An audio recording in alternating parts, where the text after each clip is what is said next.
Welcome to Future Hindsight, a podcast that takes big ideas about civic life and democracy and turns them into action items for you and me.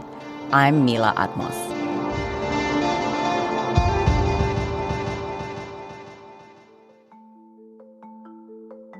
It's 2024, and the future of America is in your hands. Democracy is not a spectator sport, so we're here to bring you an independent perspective about the election this year and empower you to change the status quo. This is the time we think a lot about elections and electioneering, about motivating to vote, and also whom we're electing to make our democracy more representative of who we are as a people. And one thing we are is approximately 50% women.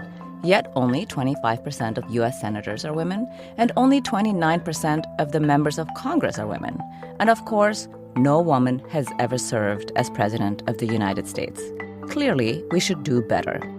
To unpack just how we can do better, we're joined by Cynthia Richie Terrell. She's the founder and executive director of RepresentWomen and an outspoken advocate for institutional reforms to advance women's representation and leadership in the United States.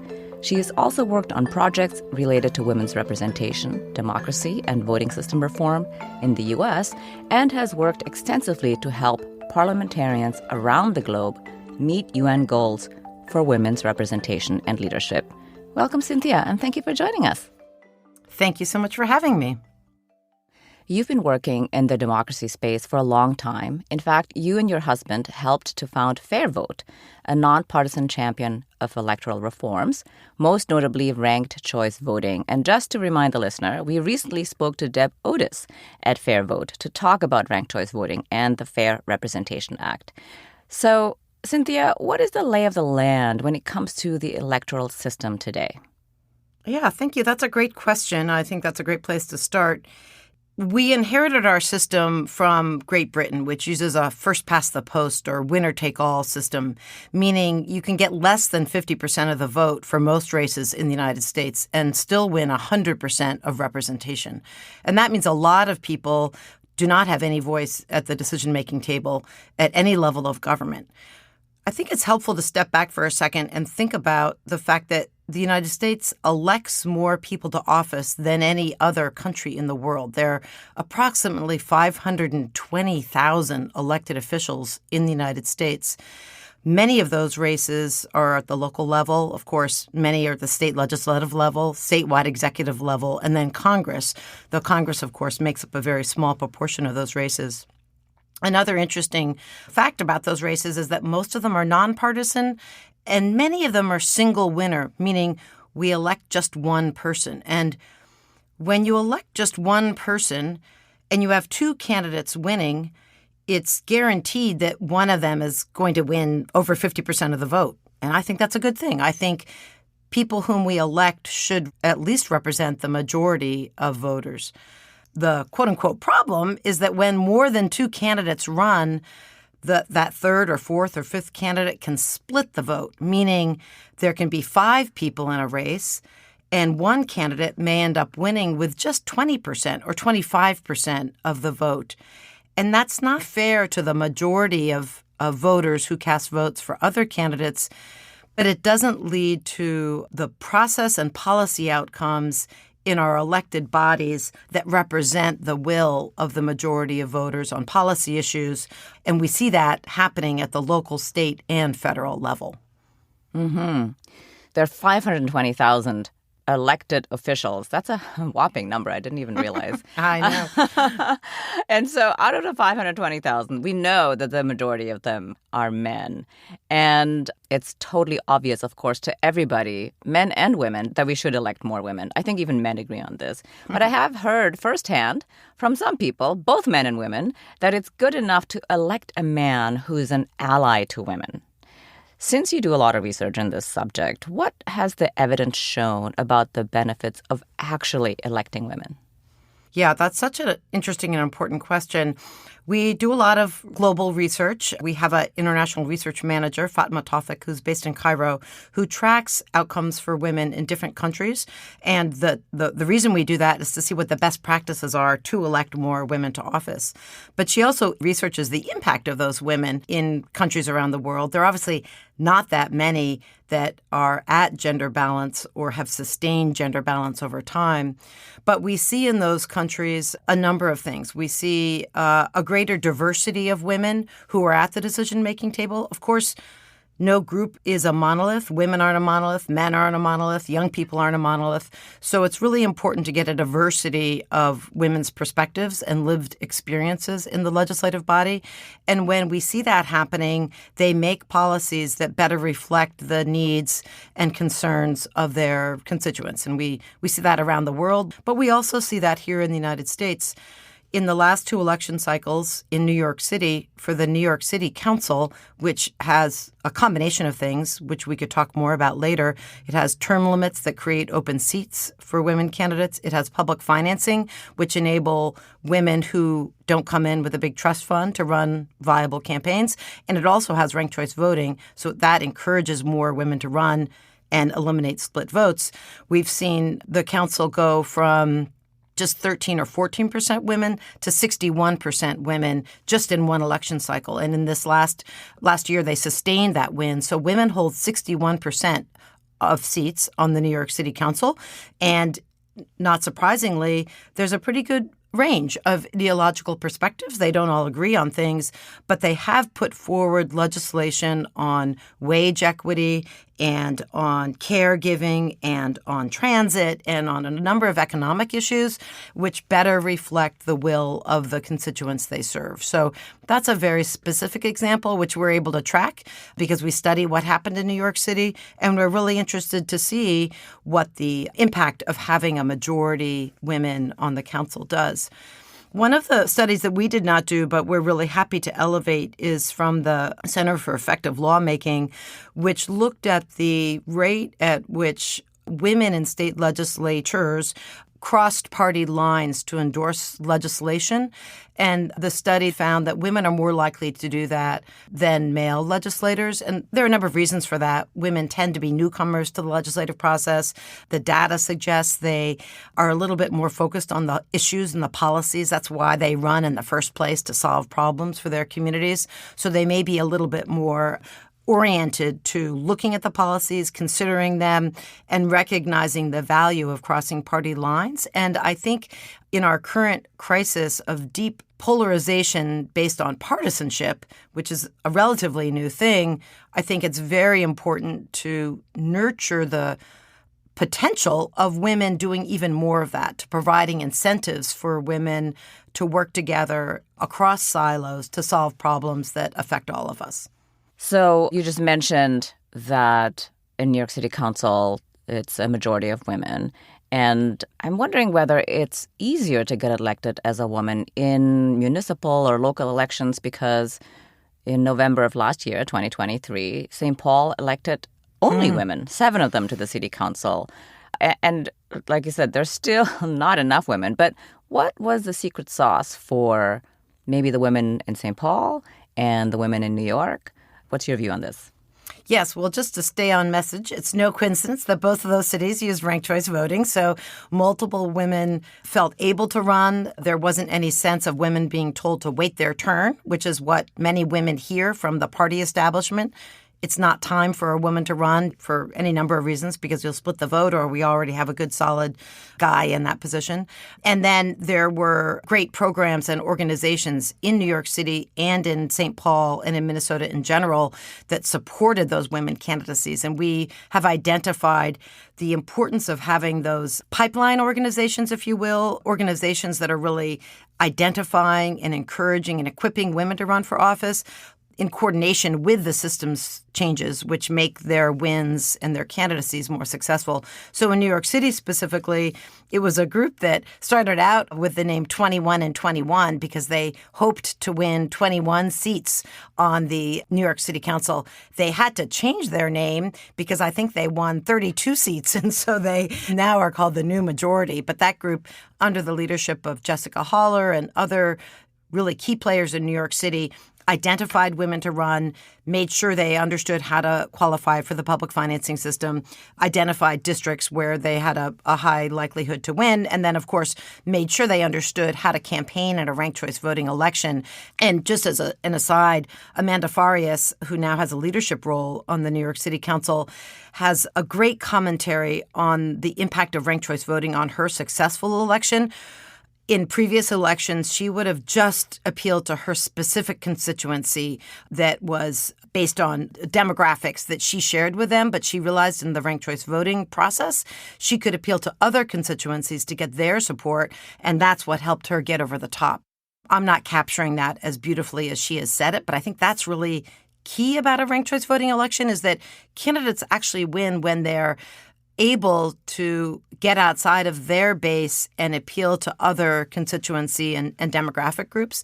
Similarly, in Minnesota and in St. Paul, there's a terrific organization, Fair Vote Minnesota, led by Jean Massey, that is very focused on advancing ranked choice voting. But Jean and others on her team really see the value of encouraging women to run. There's some excellent training and educational resources that they've developed in Minnesota so that everybody really understands the impact and the potential of ranked choice voting. And we hear again and again and again that education is so key, of course, to anything. It's not as though we just need education about voting systems. We need an educated society across the board, but particularly around voting systems where there feels like there could be some jeopardy if people, candidates or voters make the wrong decision.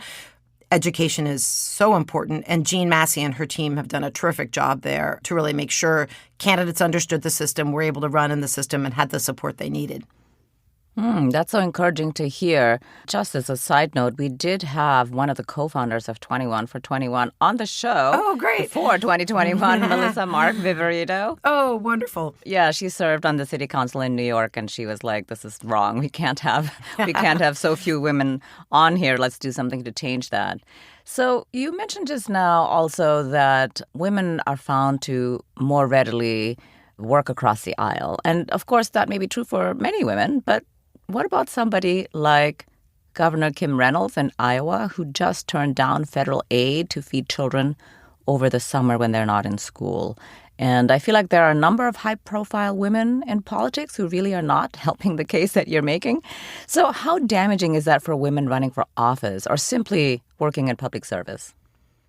Yeah, there are norms and then there are outliers, and that's going to be true all the time. We see conservative Supreme Court justices who don't necessarily act in the way you think that they might, given their background and their community. And so I think that's just par for the course. That's inevitable, and we can't get too sidetracked or distracted by that. I think it introduces an important conversation about the incentives that are in our system right now and what calculations they have to make to retain power. And I think in order to build a enduring and resilient and reflective democracy, we really need to look at those incentives and build a new set of incentives through electoral rule changes that encourage women to look for policy solutions that reflect the needs of their constituents. And we don't really pay a lot of attention to rewarding the collaboration. We tend to highlight times when there's fierce partisanship. And I'm reminded of Lani Guinier and her work around the importance of not just having a quantity of women or men of color in a legislative body, but having real power that reflects the needs of the community. And I think she was just an incredible thinker around these topics, like how we really build power that's based in different incentives and rewards the kind of behavior that we all need for legislators to practice. I want to talk about how we can get more women elected and make these systemic changes that you're talking about, institutional reform. But before we get there, I feel like we need to talk about Nikki Haley, who is an unexpected person to be in second place behind, of course, the front runner in the Republican primary this year. But of course, she is, in a way, the poster child for how the challenges to elect women persist. So what is, in your mind, the biggest barrier to electing more women? I think just in terms of quantifying it, incumbency is the biggest barrier. In Congress, for example, 95% of people get reelected, whether that's a male or a female. And so when there's that little competition, it's super hard for challengers to run and to win. We saw in the 2022 midterm elections, even though there were many challenger candidates who registered and filed to run in elections, and we spent somewhere between $8 and $9 billion on congressional races in the midterms.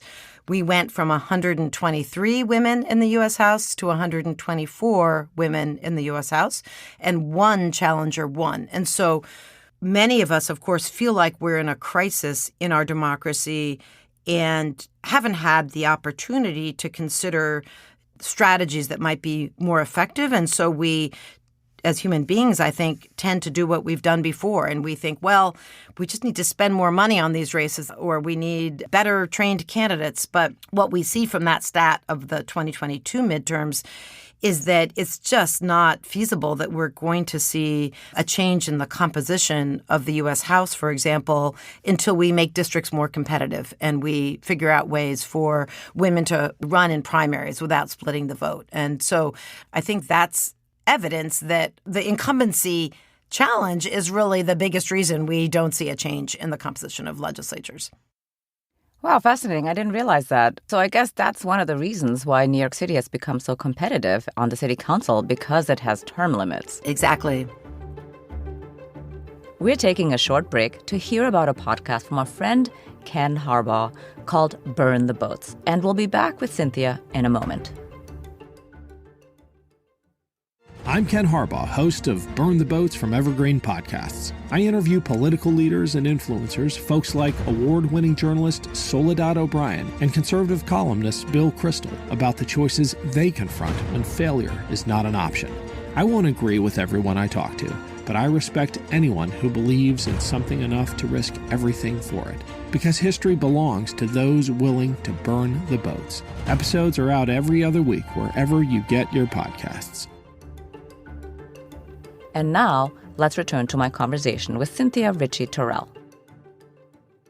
So let's talk about how we get more women elected. Tell us about the founding of RepresentWomen and the work that you do. According to your website, you are an advocate for institutional reforms to advance women's representation and leadership. So what does that mean in practice? How do you do this work? That's a great question. We began 10 years ago as a project of Fair Vote. We had some funding to do research on how electoral systems impact outcomes for women. About 5 years ago, we got our independent IRS status.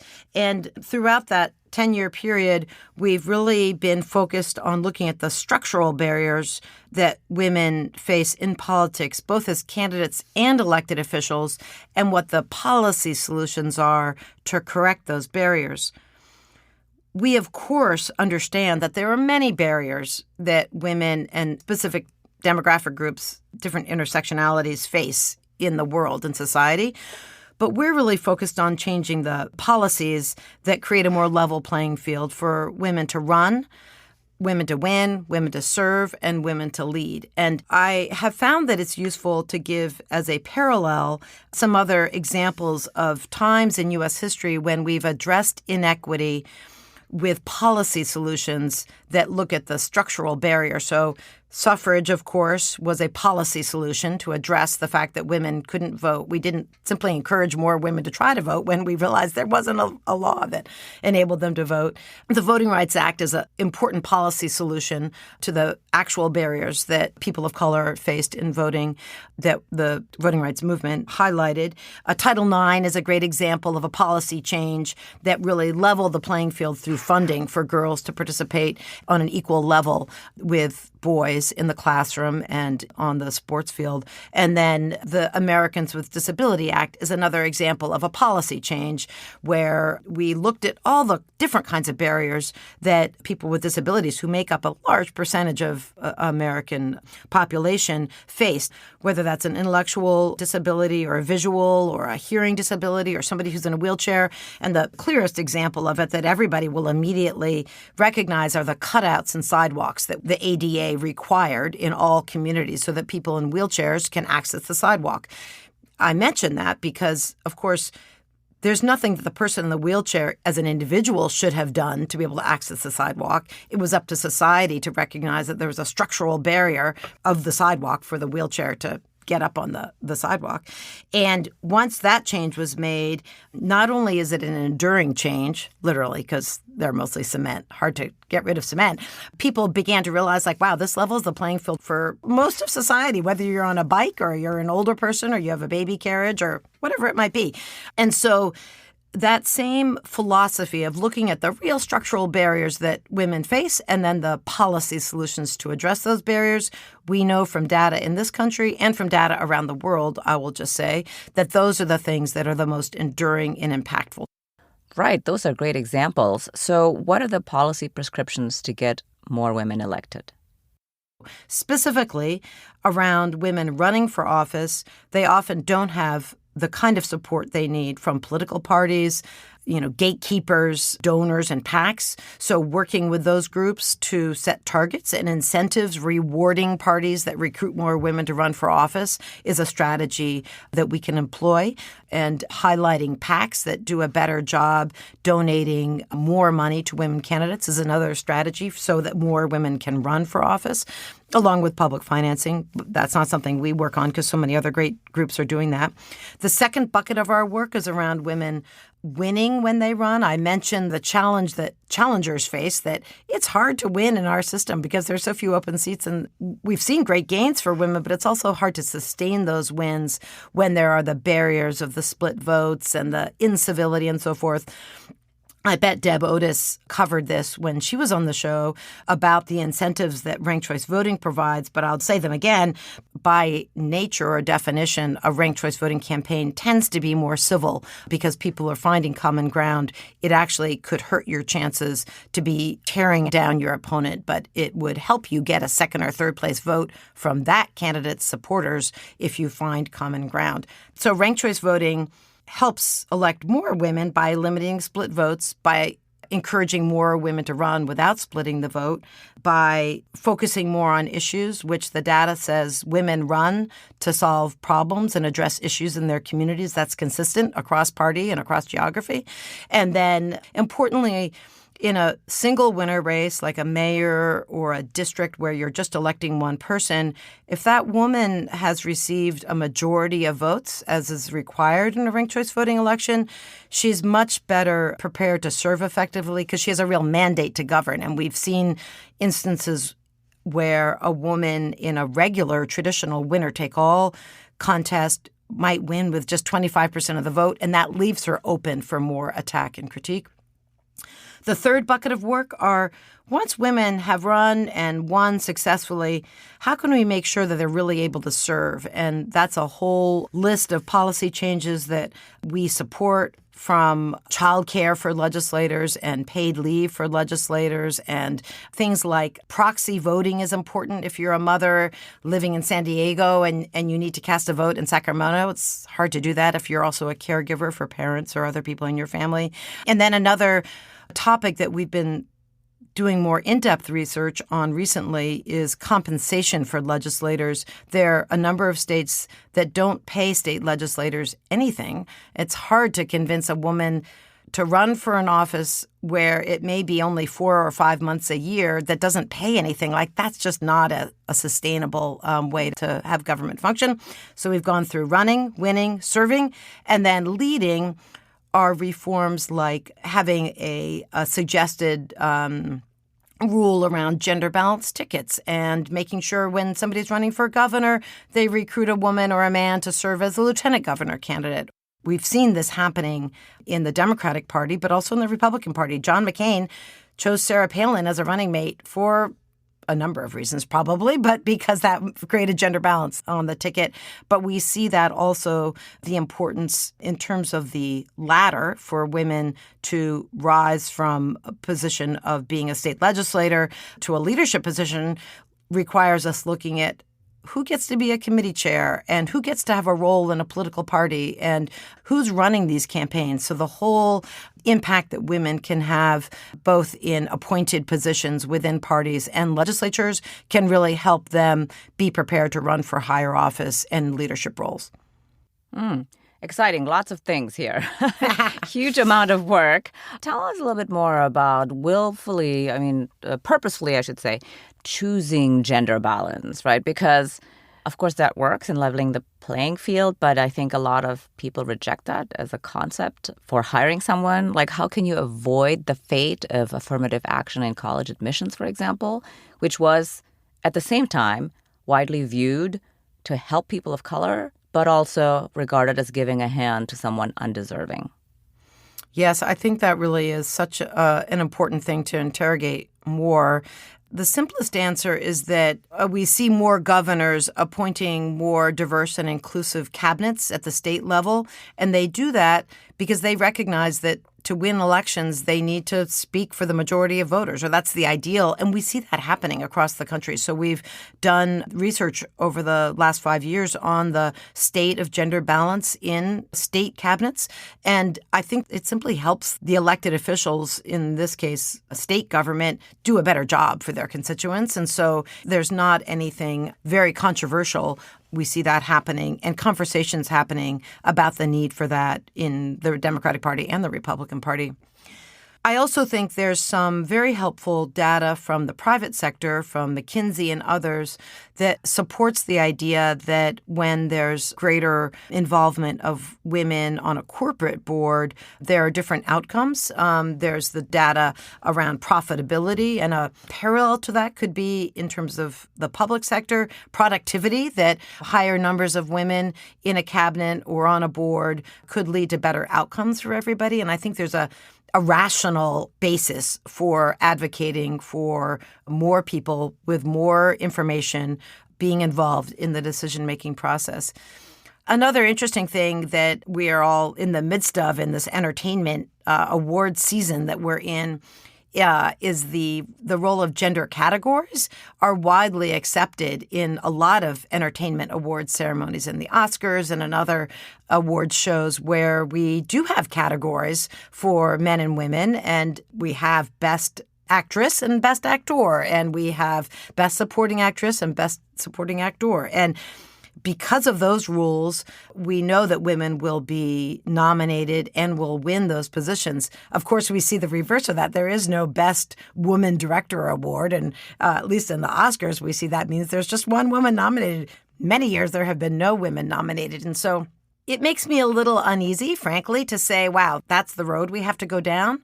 But on the other hand, that is the tool that is the most effective tool to ensure that there's gender balance. And perhaps that's a good segue to our research in other countries where we see that I think it's 95% of the countries in the top 50 that are democracies employ gender quotas of some sort. Either a constitutional quota or a legislated quota or a party quota are the things that are most common, where a party will make a commitment to recruiting women.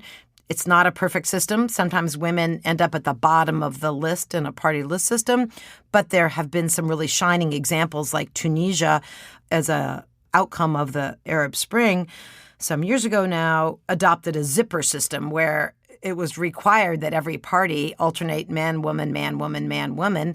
And that's a pretty effective system to make sure there are more women in office.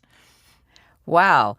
Well, I love that the quotas do work. I mean, I think that's proof positive, right? That more women can serve, but also it gives an opportunity for women to show how they serve and hopefully, especially in the United States, get elected. I mean, I think it's a great idea to have people who serve in cabinets or, in these unelected positions where they're appointed by the person who is elected, let's say the mayor, and show off these women as capable, competent, and therefore gives them a leg up if they decide to run. Absolutely. Absolutely. Could I just jump in and mention a success story around that was in New Jersey, our terrific allies, the Center for American Women in Politics, they've got great data. They were partners with the New Jersey State Legislature and the governor's office of requiring the state to collect data by race and gender of all the appointed positions in the state of New Jersey, meaning the actual institution that named people was required or is now required to track what the outcomes of that process are. And I think there's a great phrase, we can't make change unless we know where we are. We count what matters to us, essentially. And so having that instituted in other state governments, encouraging them, working with them, having other public universities maybe help collect that data so we can begin to understand the landscape for appointed office, I think is a terrific place to start. Yeah. Well, just as a side note here, also, we did have Kelly Dittmar on. Oh, wonderful. Yeah, we've been trying to elevate women in office for a long time, or for as long as we've existed as a podcast. Great. Yeah. Well, one of the questions I have is about the incentives you talked about earlier to promote bipartisanship when they are already elected.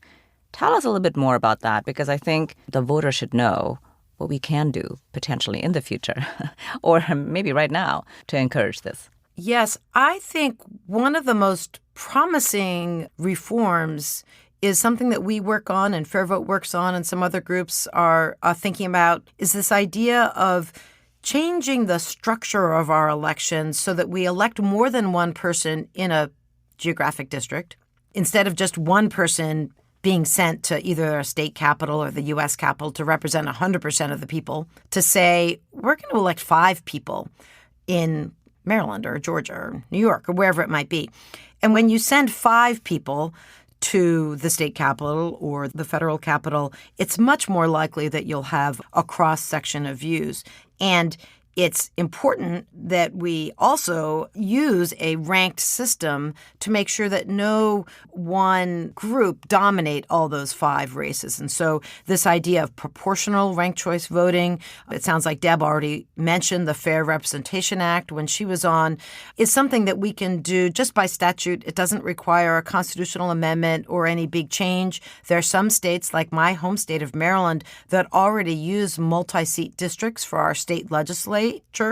And so adding a ranked choice voting element means that it's more likely that you get the breadth and depth of views of voters in the delegation. And that includes greater gender balance. We see women winning about twice as many multi-seat districts as single-seat districts.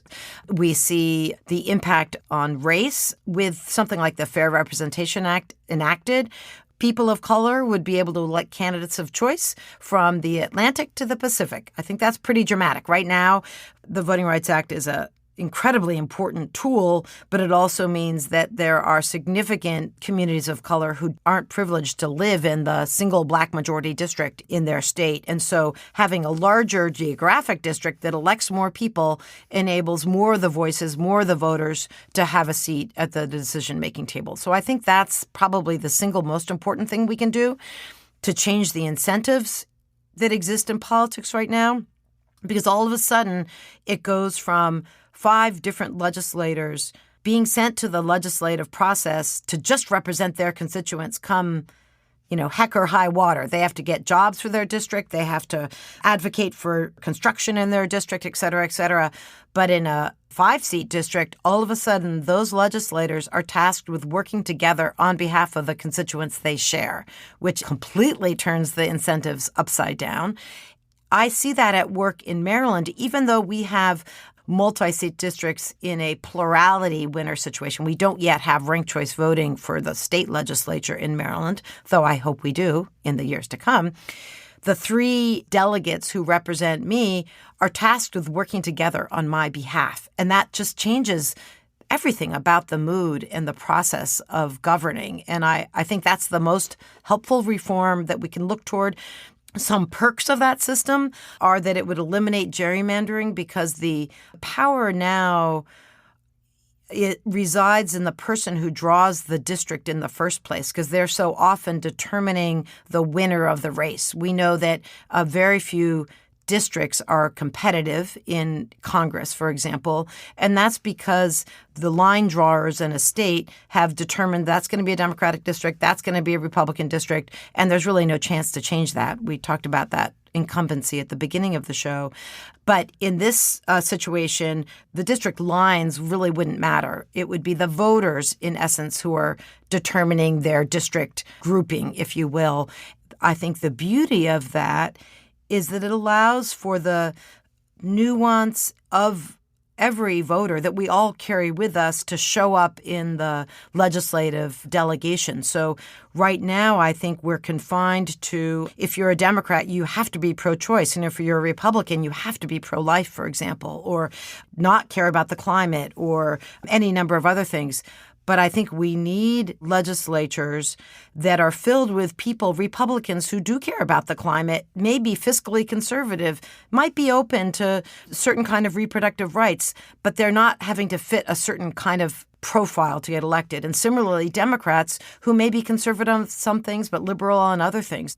And the charm of this proportional ranked choice voting system is that it really puts voters first. It gives voters maximum power to choose the representation that works for them. And that could differ. It could mean I vote for a Green Party person in my city and a Libertarian for a county council, but I really like a Republican woman who's running for governor because she's free to share views that I would hold, but I really want to vote for a Democrat for Congress. And this system of proportional ranked choice voting gives voters the maximum power to elect candidates who represent them. And I think if we move quickly toward that system, not only will legislators have an incentive to work together on our behalf, but voters have more power and accountability to hold legislators responsible for their votes. Wow, there's so much here. Well, that's very exciting if we can get all of that done. But actually, I was Yes. about to ask you, we're in the middle, of course, of a presidential election year, and the media is busy framing the election as a competition, right? As a horse race between the candidates. But really, we should be thinking about it in terms of who is going to represent us and the interests of our communities. And I think what you're just saying, would really change the game and, take out the gamification of the election system or of elections and move the focus to how candidates are going to govern on our behalf. Exactly. So what are two things that an everyday citizen can do to help get gender parity in elective office or in public service at large? One immediate thing is to look to see if there's a push for voting system reform in your community. That's happening in a lot of cities and a lot of states this year, so that's exciting. And another thing you can do is join Represent Women's Women's Power Collaborative. You can go to our website, representwomen.org, and this collaborative is meant to be a platform for those who care about women's representation and those who want to build a healthy and resilient democracy to come together across those silos, to work in regions and different kinds of communities to push for these kinds of reforms together.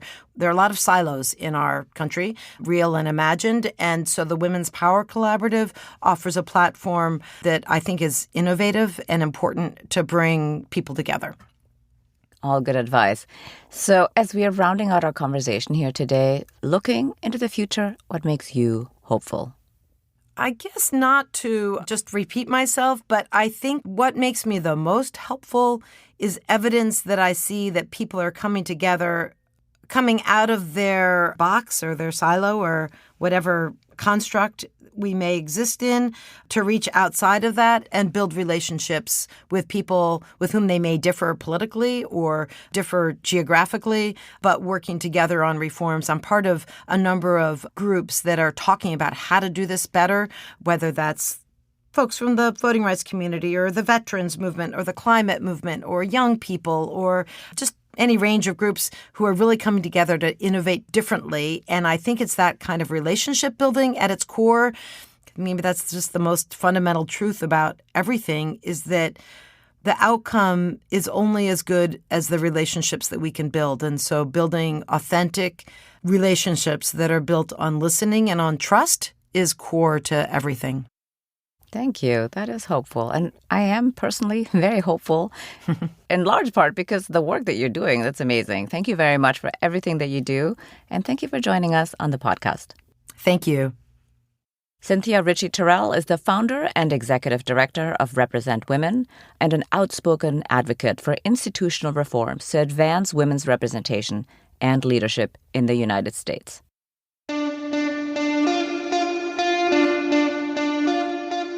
Next week on Future Hindsight, we're joined by Ken Harbaugh.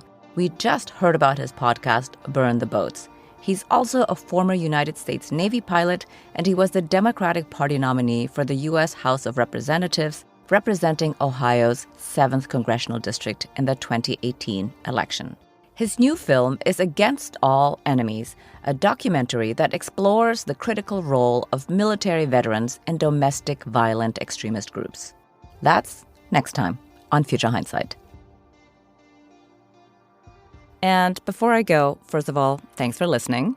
You must really like the show if you're still here. We have an ask of you. Could you rate us or leave a review on Apple Podcasts? It seems like a small thing, but it can make a huge difference for an independent show like ours. It's the main way other people can find out about the show. We really appreciate your help. Thank you. This episode was produced by Zach Travis and me. Until next time, stay engaged.